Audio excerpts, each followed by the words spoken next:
Je vais vous parler de ma discipline, la cryptologie. La cryptologie moderne est une partie de l'informatique. L'informatique, c'est l'étude des processus qui permettent la manipulation, le stockage et la communication de l'information numérique. La cryptologie, quant à elle, a pour objet de protéger ces processus contre un adversaire hostile. Elle doit notamment garantir la trilogie fondamentale: intégrité, authenticité, confidentialité. Alors quelques exemples. Vérifier l'intégrité d'un fichier sauvegardé, authentifier l'origine d'un message électronique, empêcher l'accès à des données sensibles durant leur transfert.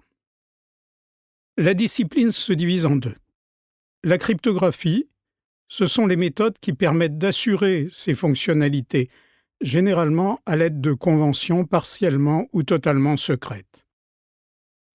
La cryptanalyse, c'est la science ou l'art permettant de déjouer les protections mises en place sans la connaissance des éléments secrets.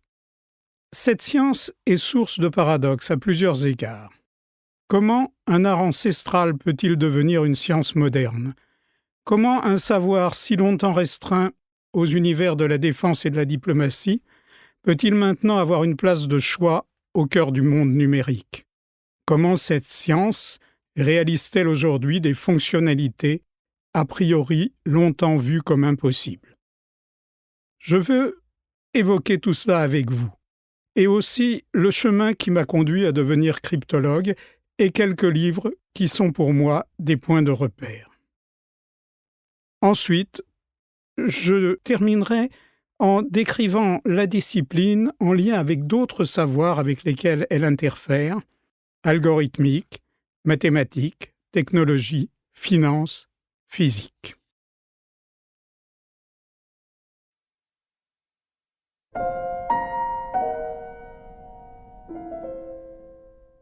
Comment devient-on cryptologue? Je souhaite commencer par un souvenir personnel. J'étais en troisième, j'étais un enfant studieux, intéressé par les sciences. Toutes les sciences, enfin, surtout les mathématiques. Au détour d'une lecture, je lis que la solution de l'hypothèse du continu de Cantor était apparue. Le problème s'était révélé indécidable. Je connaissais le nom de Cantor, un mathématicien allemand de la fin du XIXe siècle. Je savais qu'il avait montré qu'on ne pouvait énumérer les points d'une droite en les plaçant dans une liste indexée par des nombres entiers, le premier point, le deuxième point, le troisième, etc.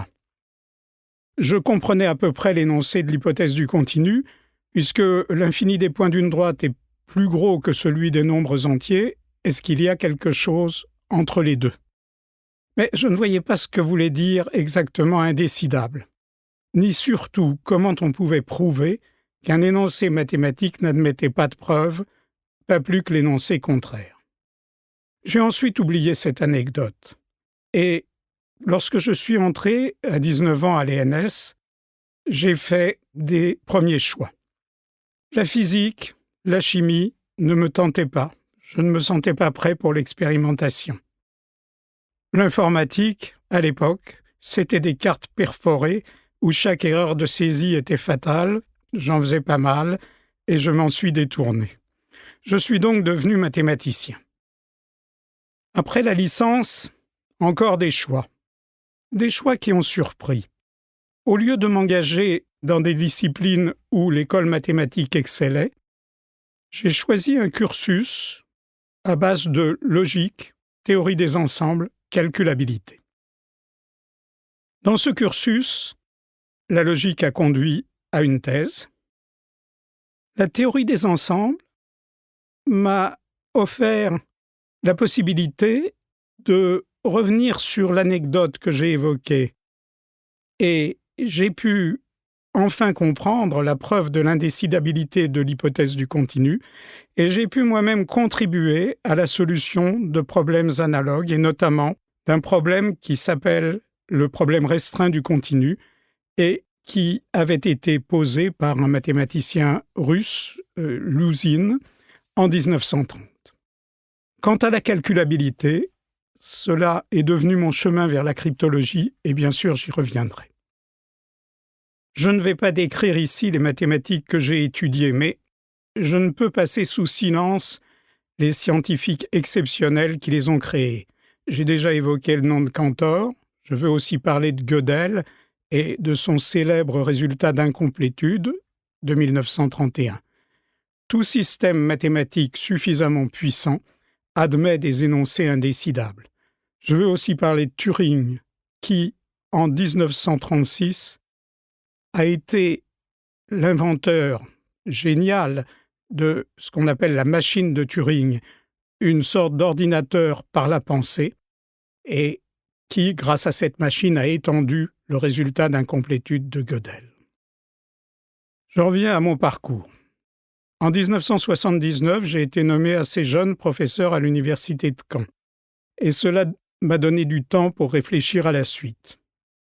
Après le résultat sur le problème de l'usine, mes rêveries d'enfant étaient réalisées, mais le rêve était en somme dissous. Je ne souhaitais plus poursuivre. En plus, j'avais réalisé que Cantor affirmait que c'était Dieu lui-même qui l'avait inspiré. J'avais réalisé que Gödel avait produit une preuve mathématique de l'existence de Dieu. Et moi, je ne voulais pas être face à face avec Dieu. Je m'interrogeais aussi sur le destin tragique des fondateurs. Cantor était dépressif et a fini ses jours dans un hôpital psychiatrique. Turing s'est suicidé à l'âge de 41 ans, accusé d'homosexualité. Il a ingéré une pomme au cyanure. En 1978, Gödel venait de mourir. Atteint de délire de la persécution, il avait peur d'être empoisonné et ne s'alimentait plus. Un de mes collègues l'avait rencontré à Princeton, juste avant. Il n'était plus qu'une ombre. Je devais donc changer et un autre chemin s'est imposé. Je pressentais, comme beaucoup de scientifiques, l'émergence et l'importance de ce qu'on appelle aujourd'hui la révolution numérique. Je voulais y participer. Je pensais en avoir les moyens. La calculabilité que j'avais étudiée s'était entre-temps enrichie. Elle ne s'intéressait plus seulement à ce que l'on pouvait calculer sur des données, numériques ou non, mais également à la complexité même du calcul, par la mesure du temps passé ou de l'espace nécessaire. On pouvait ainsi séparer ce qu'on calcule facilement de ce qu'on calcule beaucoup plus difficilement. Je donne un exemple simple mais éclairant pour la suite. La multiplication de deux nombres entiers. 5 fois 7, 35.